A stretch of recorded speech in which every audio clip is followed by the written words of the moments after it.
C'était la première frontière invisible, celle où l'on teste la résistance d'un homme. Un gendarme s'arrêta devant lui. « Ton sac, ouvre-le !» Kofi s'exécuta. L'homme fouilla brutalement, jetant ses chemises dans la poussière rouge. Il s'arrêta sur le ciseau à bois. « C'est quoi ça? Une arme ?»« C'est mon outil, chef, » répondit Kofi, la voix étranglée. « Je suis menuisier. » Le gendarme soupesa l'outil, le regardant avec une convoitise mal dissimulée. « C'est du bel acier, ça vaut cher. Tu n'as pas le droit de transporter ça sans permis de travail. » Kofi comprit. Ce n'était pas une question de loi, mais une question de prix. Il plongea sa main dans sa poche, frôlant le talisman de Sipo, mais il alla chercher ses derniers billets de secours cachés dans sa ceinture. Il en sortit un, froissé. « Est-ce que ce permis suffit, chef ?» Le gendarme prit le billet, remit le ciseau dans le sac et passa au suivant sans un mot. Kofi se rhabilla, les mains tremblantes. Moussa, qui l'observait, s'approcha. « Ils t'ont pris combien ?»« Trop. »« Apprends vite, Kofi. Le voyage, c'est l'art de se laisser plumer sans mourir de froid. Ton bois, là, ne le montre plus jamais. Ils croiront que c'est un porte-bonheur et ils te le voleront juste pour t'enlever l'espoir. » Kofi remonta dans le bus. Il serra le talisman de Sipo si fort que les bords sculptés s'enfoncèrent dans sa chair. Il ne ressentait plus seulement la fatigue, mais une colère sourde qui commençait à durcir ses traits. La douceur de Boaké était restée derrière la barrière de contrôle. Devant lui, il n'y avait plus que l'horizon noir et l'odeur de la poussière qui devenait de plus en plus sèche, annonçant le désert. Il s'endormit contre la vitre, le front vibrant au rythme du moteur, rêvant d'un toit en bois qui couvrait le monde entier, un toit que personne ne pourrait jamais briser. Le passage du Niger à la Libye ne fut pas marqué par une ligne tracée au sol, mais par un changement radical de la lumière.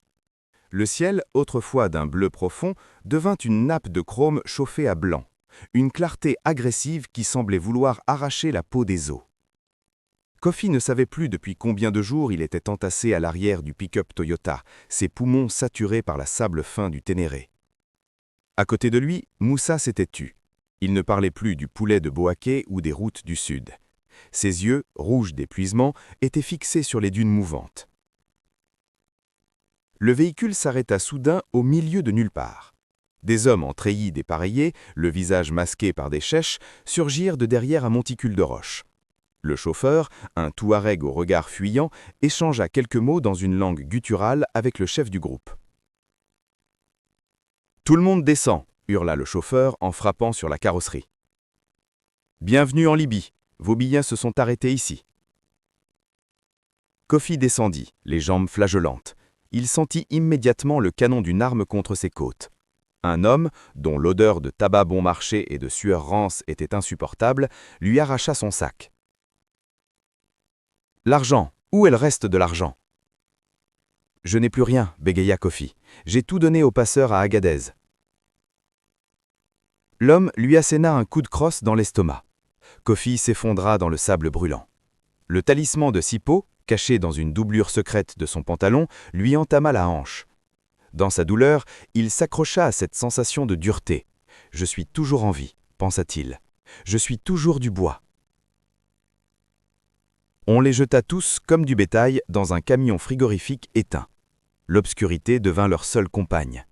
C'est là que Kofi comprit que la Libye n'était pas un pays, mais un immense marché où l'on vendait l'espoir au détail et la chair en gros. Lorsqu'on ouvrit les portes du camion, l'odeur frappa Kofi comme un mur. Un mélange de déjection, d'humidité croupie et de peur métallique. Ils étaient à Sabrata, dans un hangar de tôle ondulée qui résonnait sous les coups du vent marin.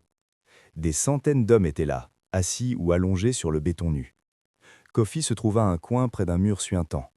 Bakary, un jeune Sénégalais aux yeux fiévreux, l'observait s'installer. « Premier jour ?» demanda Bakary d'une voix éteinte. « Je ne sais pas, » répondit Kofi. « J'ai perdu le compte des jours dans le camion. » Ici, le temps ne compte pas. Il n'y a que deux états. Soit tu as de l'argent pour payer le bateau, soit tu attends que ta famille envoie une rançon. Sinon, Bakary désigna du menton le fond du hangar où des formes immobiles étaient recouvertes de bâches sales. Kofi plongea la main dans sa poche. Il sortit le talisman de Sipo. Le bois avait changé.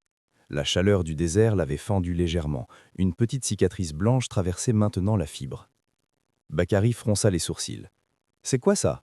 Un fétiche ?»« C'est du cipo, » dit Kofi. « Mon bois de menuisier. Ma mère me l'a donné. » Bakary eut un sourire triste, découvrant des gencives noircies par le scorbut. « Range ça, Kofi. Ici, Végarde mange l'espoir au petit déjeuner. Si le Asma, le passeur, voit que tu tiens à quelque chose, il te le prendra juste pour voir tes larmes. Ici, tu dois être vide, comme une bouteille jetée à la mer. » Kofi observa les gardes libyens qui déambulaient entre les rangées, leurs lunettes de soleil reflétant la misère humaine. L'un d'eux s'approcha d'un migrant et lui tendit un téléphone. « Appelle, dis-leur qu'ils paient, ou demain tu disparais. » Les cris qui suivirent, les supplications en langues multiples, formèrent la symphonie macabre de la nuit. Kofi serra son morceau de bois. Il imaginait sa mère, Aminata, triant ses arachides. Tchic, tchic, tchic. Il utilisa ce rythme pour étouffer les cris. Il se jura qu'il ne pleurerait pas. Il serait comme le cipo, dense, silencieux, indifférent à la moisissure du hangar.